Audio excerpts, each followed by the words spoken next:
સભા ચૂંટણીની સાથે ગુજરાતની ખાલી પડેલી 6 માંથી 5 વિધાનસભા બેઠકોની પેટા ચૂંટણી જાહેર કરવામાં આવી છે, જ્યારે જૂનાગઢ જિલ્લાની વિસાવદર બેઠકની પેટા ચૂંટણી જાહેર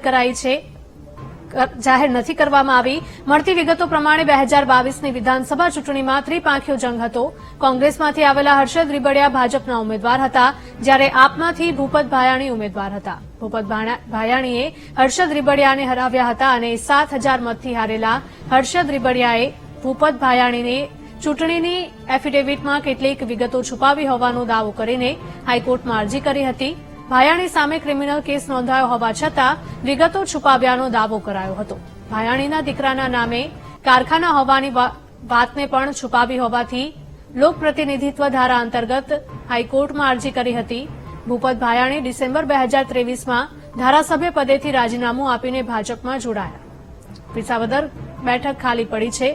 વિસાવદર બેઠકની પેટા ચૂંટણી જાહેર ન થવાનું કારણ રીબડિયાની અરજી છે કે કેમ તેવી ચર્ચાઓ થઈ રહી છે।